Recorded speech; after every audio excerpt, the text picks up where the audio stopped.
我身高162，体重172，是真正意义上的胖子。说起来可能没人相信，我的减肥意识觉醒是因为室友的爱豆迪丽热巴。他在趁着课间的时候刷他的新剧，我凑过去看了一眼，说：“热巴脸好显老啊，是不是太瘦了？”我发誓我是善意的，可我那室友直接回怼我：“难道要像你一样胖得像个大猪头吗？”他声音不大，但还是让附近好几圈的同学听到，四周传来一阵低低的笑声。我当时恨不得找个地洞钻进去。我知道室友只是无心一说，同学们的反应也不是有意针对我，可大家眼中那满满的嫌弃我再也无法忽视。中午回宿舍的路上，我买了2根黄瓜和1个西红柿，准备节食减肥。什么21天轻断食、湖南农大小轻转代餐、奶昔代餐、SOSO 丸，我全都试过，就连运动减肥我也试过，可对我来说，唯独节食有点效果。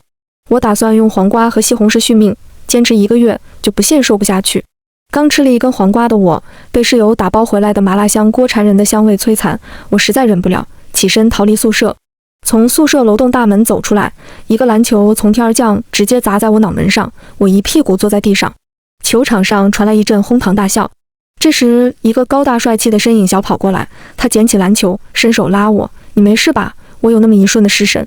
程洁呀，绩优股代表，学院灵魂人物，大半个学院女生的暗恋对象。要不是我的一身肥肉，凭他向我伸出的这只手，我就可以成为众多女生羡慕嫉妒恨的对象。我没有要他拉我，自己爬起来，刚想说没事谢谢，他背后传来不怀好意的取笑：“程洁，你的口味可够重啊！一直不谈女朋友，该不会这才是你的菜吧？”那明显不怀好意的调侃让我尴尬的只想连夜买票逃离地球。我都不敢看程洁，直接落荒而逃。独自一人坐在操场边上的长椅上，我习惯性的打开知乎，搜索减肥方法。井号如何看待网络上出现名为兔子的催吐减肥群体？井号催吐减肥，尝试过无数种减肥方法的我也是第一次见识这个词。好奇心驱使我点开这条话题，我越看越激动，因为我发现所有回复这个话题分享经验的人，全都瘦得超过他们自己的预期。我在回复里找到一个群号，默默加入这个兔子的聊天群。窥屏1天后，趁着室友不在，我第一次实施了催吐计划。按照群里姐妹的经验分享，要先把胃灌满才好吐。于是我打包回来1个螺蛳粉、1个鸭血粉丝和1大瓶15L 的可乐，把这些全部干掉的时候，我感觉胃撑得都要炸开，感觉弯腰就能吐出来。我急忙跑到洗手间准备吐的时候，才发现我根本吐不出来。我只好用手挖喉咙，可我的手太胖，手指太短，胃又太深，抠得喉咙火辣辣的疼，也没有办法顺利吐出来。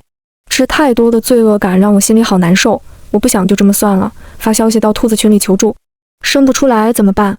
生是这个群的术语，等于吐。除此之外，还有类似于手动催吐等于 SD， 吐不出来或消化了等于沉了，下管洗胃等于 G， 涮水、润等等一系列的术语。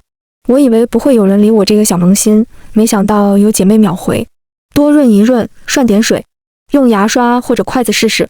集美是第一次吗？不要慌，慢慢来，习惯就好。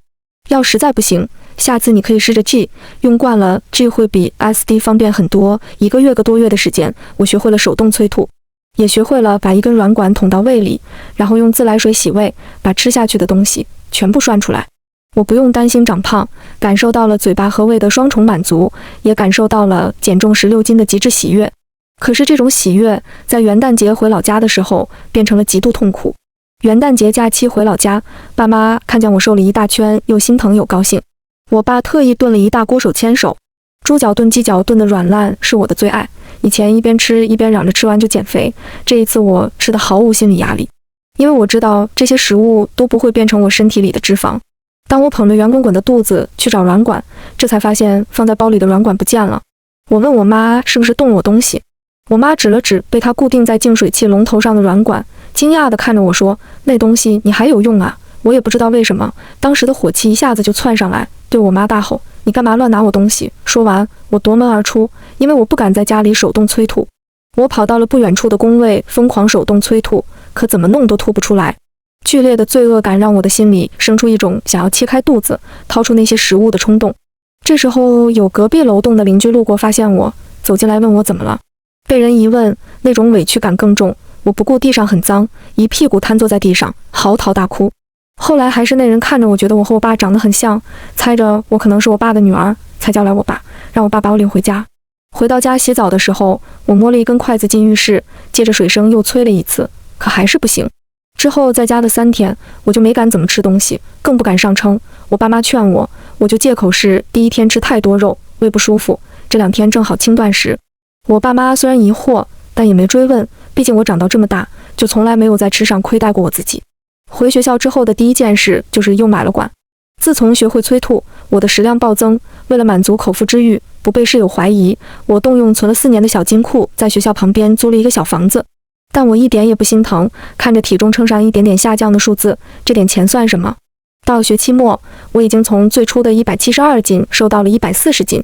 我看着镜子里的自己，满脸横肉，好像快要变成鹅蛋脸，鼻梁变高。我还惊讶地发现自己竟然不是眯眯眼。我嘴角都笑到了耳朵后，对着镜子自拍了一张，加了一点磨皮就发到朋友圈。配文：不要辜负胖子，每一个胖子都是潜力股。照片发出去没多久，朋友圈就爆了。朋友列表并不丰富的我，竟然一下子收了70-80个赞。哇，你好牛啊！怎么做到的？求攻略。一个减肥都能成功的女人，还有什么不可以？黄明月 YYDS， 漂亮，评论里说什么的都有，但清一水的都是夸。这是我人生收赞的巅峰。我在公屏上回复，谢谢大家鼓励。为了健康，运动加健康饮食真的很重要。有没有感觉这话很茶？但茶的人一般很美也很瘦。我的目标是和淘宝的大码女装说拜拜，露出美背加小蛮腰，穿上美美的 BM 风心机装。哈哈哈哈，我是不是很膨胀？但瘦的感觉真的很好。放寒假回家，我爸妈看到我吓了一大跳。说实话，我现在最喜欢的就是大家看见我时惊讶的样子。我开心地转了一圈，问我爸妈，我漂亮吗？爸爸说漂亮，我妈却狠狠地瞪了我爸一眼。晚上，我爸妈一起来我房间，语重心长地安慰我，问我是不是遇到什么事儿，告诉我不要害怕，凡事有他们。我都感动哭了，但我还是很认真地告诉他们，我没遇到啥事儿，瘦了这么多，纯粹是为了想找男朋友，想找好工作，才努力运动加饮食控制减肥的。我爸妈总算是糊弄过去，我爸妈也在我的糊弄下，主动换了平时的饮食习惯，饭菜都以高蛋白和豆制品还有糙米饭为主。可是看到这些我都吃不下去，因为不好催吐。我吃的很少，我爸妈还以为我是控制食量。我想着等一过完年就回长沙，没想到过年的2天爆发疫情，哪都是封城封路，提前回学校的事情直接告吹。我当时就急了，我已经好久没有好好爆一顿了，看着每天饭桌上的清汤寡水，我眼睛都在泛绿，感觉胃里有一个巨大的馋虫在翻滚。我想吃大肘子、红烧肉、蛋糕、奶茶、甜品、泡面等等全部高热量的东西。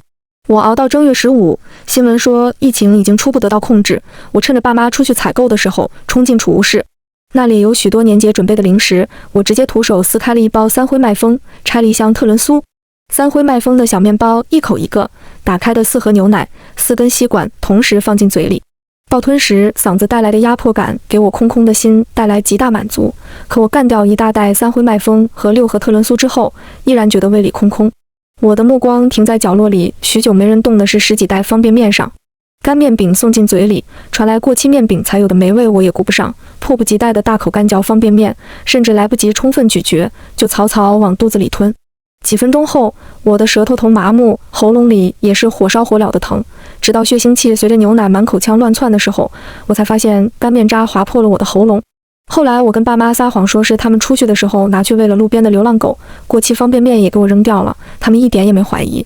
过了2天，我又想暴食催吐，可是家里除了爸妈买回来的新鲜食材，已经没什么我能吃了。我再熬不下去，跟他们撒谎说学校通知开学。我妈一边吐槽学校不该这么早开学，一边又不敢让我坐大巴，帮我联系了去长沙的顺风车。车子送我到校门口，等那台车一走，我就转到去了自己租的小单间。独自一人宅在租出屋里，暴去暴食催吐，像个咸鱼一样花光了大学4年的小金库，外加我妈每个月给的生活费。可是这种毫无斗志的咸鱼生活，却让我整个人感觉到了新生。疫情解封开学的时候，我甩掉了整整62斤肥肉，瘦到110斤。我退了租的小单间，打包好行李准备回学校。到学校门口登记时，竟然看见了程杰和他哥们。我跟程杰打招呼，程杰没认出我是谁，我心中暗自窃喜，就当让他重新认识我了。行李是程杰帮我拿到寝室楼下的，一路我都表现得很矜持，他一转身离开，我就忍不住姨母笑。他帮我拿行李，还送我到寝室楼下，代表什么？他肯定对我有意思啊。这要是放在去年，那是我做梦都不敢想的事情。更让我没想到的是，我还在歪程杰喜欢上我的时候，程杰竟然约我了。篮球社的活动要来参加吗？我看着他给我发来的短信傻笑，室友凑过来看，见是程杰，顿时一脸的羡慕嫉妒恨。酸我说，程杰是篮球社的吧？你懂篮球吗？我跟室友赌了一口气，直接跟程杰回复确认参加。到了地方之后，他们的活动是社团内成员的 barbecue， 我只认识程杰一个人，有些放不开，可现场除了程杰，还有他的好几个队友，全都十分照顾我，生怕我尴尬。我第一次感受到了变瘦的好处。那之后，程杰开始频频约我，有时候是去图书馆，有时候是去参加社团活动。有次遇到他那取笑我的哥们，那哥们还调侃他说他交了女朋友也不请客吃饭。我跟那哥们解释说，我们只是朋友。我明显感觉到了程杰的失落，但我心中窃喜，我实在太喜欢这种被人放在心上的感觉了。那哥们走后，我跟程杰说，我们是不是走得太近，让你朋友误会了？我们又没做什么见不得人的事情，有什么好误会的？我知道程杰的言外之意，可我就是想要听他说那句话。我很绿茶的说，这样对你影响不好吧？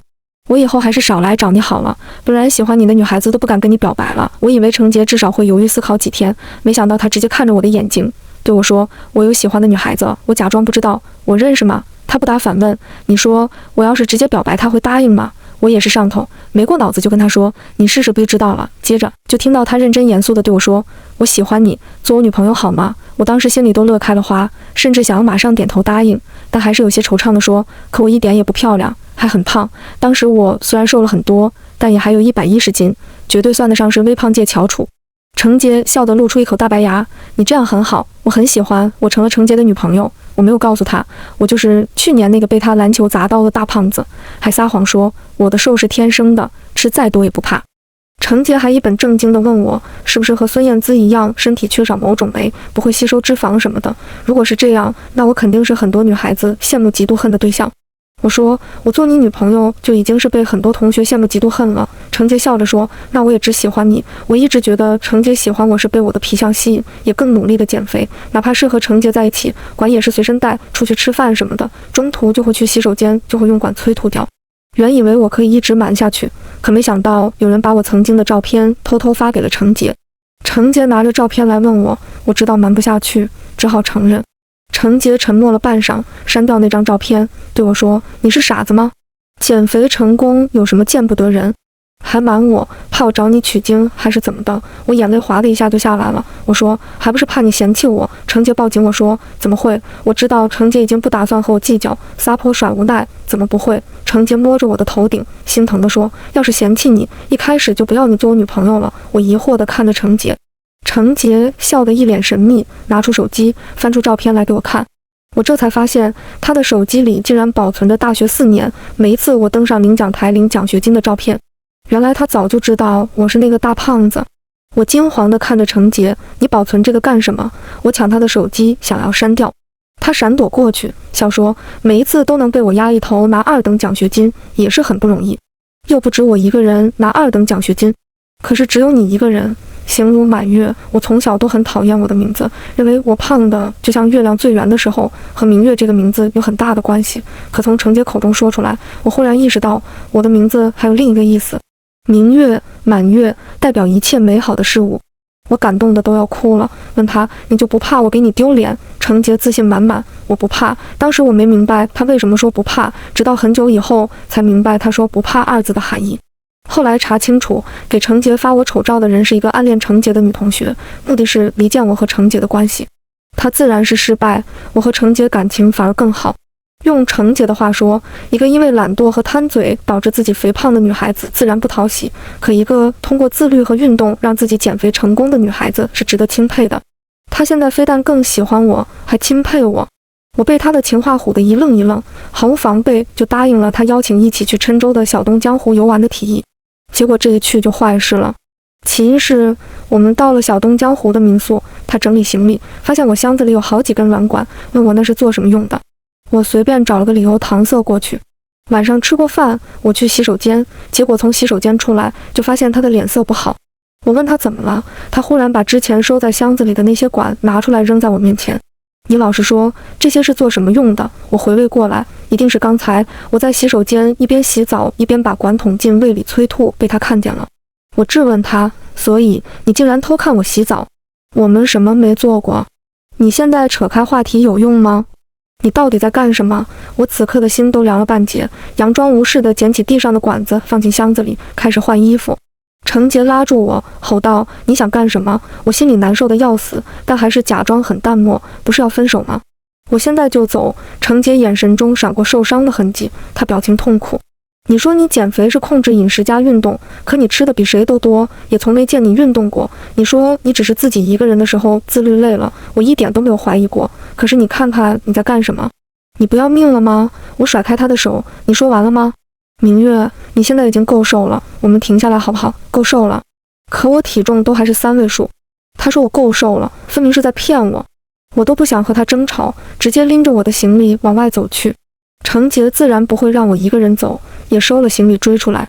原本计划1个星期的假期，第3天就提前结束。回到学校，我们谁也没有联系谁。我依然趁着室友不在的时候催吐减肥。1个多月后，我体重顺利到了2位数。和程杰分手的悲伤一下子就被减肥成功的喜悦冲淡。我将站在称上的图片发到朋友圈，又是一阵史无前例的收获点赞和夸奖。我享受这种赞美和夸奖，一下子发了9宫格的自拍。没想到这次一发，第一个点赞的竟然是程杰。我盯着他点的赞看了好久，说实话，他毕竟是我第一个男朋友，说不动心那是假的。他给我发来微信，约我出去坐坐。我们坐在操场边的长椅上，他盯着我看了好半晌，脸色始终不好看。我猜他肯定又要提我减肥的事情，就不想听，起身要走，却被他一把拉住。程杰压着声音涩涩地说：“明月，我们和解吧。他貌似真的很爱我，可我没有办法停止减肥，他也没有办法接受一直减肥的我。”我很理智地甩开他的手，我想答应你，可一想到你根本就不喜欢我，我就难过。我怎么会不喜欢你？不喜欢你，我怎么会来找你和解？真正的喜欢就会接受对方的全部，可你是以你的健康为代价，这样值得吗？你看我像有病的样子吗？程杰无语，看着我的眼神里充满隐忍。我冷笑着说：“你们男人是不是都这样？明明喜欢白又瘦，却又不承认，还非得找各种借口说自己不是那样的人。我就问你，我瘦一点漂亮一点，穿衣服好看一点，你难道不开心吗？”程杰看我的眼神像看陌生人，我受不了他这种眼神，匆匆跑掉。我和程杰彻底掰了，这次朋友圈自拍的100个赞也无法拯救我的伤心难过。我买了足够7、8个人吃的东西堆在一起，不停地吃，不停地催吐，好像只有这样才能填补内心的悲伤和痛苦。就在我麻木地将食物塞进嘴里，又麻木地催吐的时候，门外响起敲门声。我记得室友周末是不会回宿舍的，难道是隔壁宿舍的人找我有事？我不设防，也没收拾宿舍小桌上的食物，洗手间里也是一片狼藉，直接就去开了门。结果看见门口站着的2个人，是直接愣在当场。爸妈，你们怎么来了？我妈鼻子贼灵，一下子就闻到我还没来得及处理的厕所里的呕吐物，冲过去一看，回过身就红了眼眶。她在我手臂上不轻不重地打我2下，骂道：“你怎么这样子啊？你这样对得起我们吗？对得起我们吗？”我麻木地听着我妈的控诉，后知后觉地想起问他们：“程杰跟你们告状了。”我妈哭道：“你还想怪程杰吗？要不是他，我们都不知道你把自己往死了作践。”我爸扯开我妈，护着我说：“你这是干什么？有话好好说。”这时候有周围宿舍的人围过来，我妈也知道影响不好，推着我进了宿舍。关上门，我妈呜咽地在旁边抹眼泪。我爸语重心长对我说：“不是因为程杰给我们打电话，是你大伯家添孙办酒，我们顺道来看看你。我觉得他们在撒谎，他们就是听了程杰告状，然后故意来捉我的。”我面无表情，心里记恨上程杰。我妈又骂了一句：“你看看你把自己折腾成什么鬼样子，明明以前172斤的时候才是鬼样子好吗？”我反驳道：“现在我瘦了漂亮了，难道不好吗？你们想看我顶着一身肥肉上哪儿都遭人白眼吗？谁敢给你白眼？”我被我妈的这句话伤到了，眼圈瞬间红了。胖的人不是你，你当然不知道。我妈愣愣地看着我，以前都没听你说过，以前也没人直接跟我说。你知道吗？去年找工作我遭了多少白眼？你们知不知道衣服都买不到码有多痛苦？你们还是我亲爸妈，你们根本就不关心我的感受。我爸暗暗看了我妈一眼，安慰我道：“别哭别哭，以前都是我们不好，现在咱们不是已经变漂亮吗？咱们停下来，保持这样，好不好？我爸都让步了，我要是再吵，就是无理取闹，等会儿被外面的人听到影响也不好。我答应爸妈的要求，送他们出了校门。回来的时候，程杰就在不远处看着我，我心情有些复杂，不想和他说话，但他就是故意堵我。我被程杰堵到学校外面的咖啡馆里，程杰眼含心疼，对不起明月，你别怪我。我怪你做什么？我应该谢谢你。程杰知道我在说气话，犹豫了一下，才继续说道，我不想看到你伤害你自己，你不知道那些暴食催吐成瘾的人最后变成什么样子，变成什么样子也都是我们自己的事情。可你不只有你自己，你难道不该想想你爸妈的感受吗？我怒道，我做的又不是什么伤天害理的事情，我只是在减肥。你凭什么这么说我？可你是在伤害你自己。对话绕进一个死胡同，我不再说话，冷冷对程杰说，我们已经分手了，我的事情你少管。和程杰分手之后，我意志消沉了好一阵，暴食催吐的量也越来越大，频次也越来越高。曾一度我可以吃掉一个10寸的披萨和4杯奶茶，外加一个 KFC 的全家桶。这件事情终于也被我室友发现了。室友起初是发现我点了好多人分的东西，我跟室友撒谎，说是要带出去给别人的，我还分了他一份。再后来就是有次暴食完了后，在厕所催吐的时候被室友撞见，室友吓得哭了，还以为我有什么事儿。后来不知从哪里得知这是催吐，就开始看我像怪物，尤其是看见我穿着漂亮的加小码裙子在镜子前晃悠的时候，眼神尤为怪异。有次我还撞见他跟隔壁宿舍的同学吐槽说我有病，我心里认定他们就是嫉妒我羡慕我，并不理会他们。反正被室友说了，我也就不用藏着掖着，该吃该吐啥也不管了。但我没想到这件事传进了辅导员的耳朵里，辅导员直接通知家长，我又被我爸妈堵在寝室。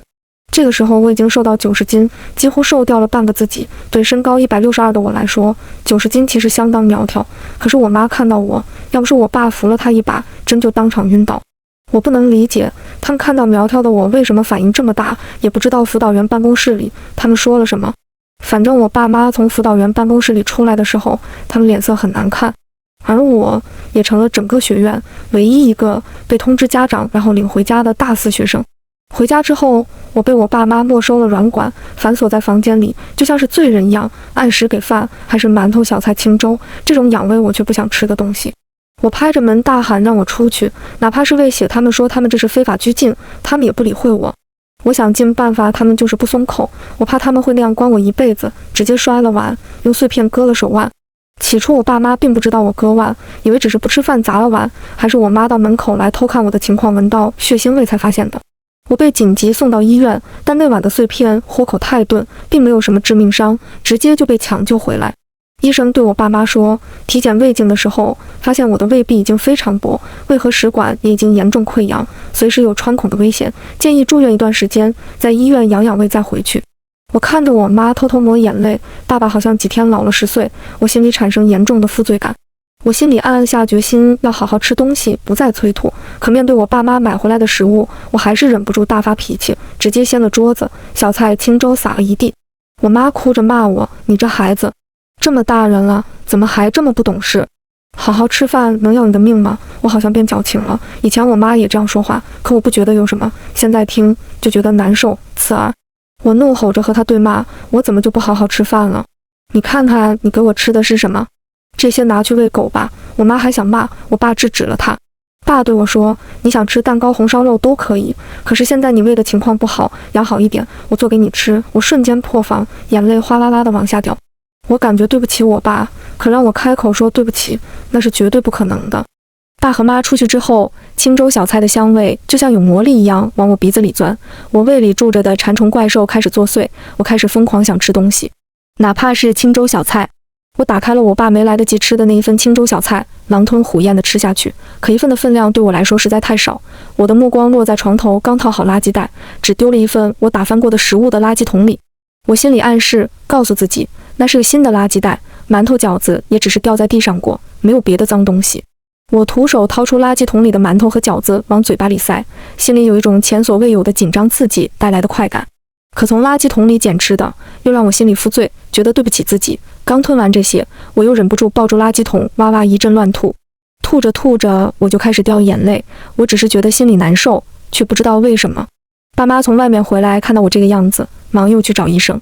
医生过来看了我的情况，直接让我爸妈带我去看心理医生，说我心理状态有问题，养胃就是个伪命题。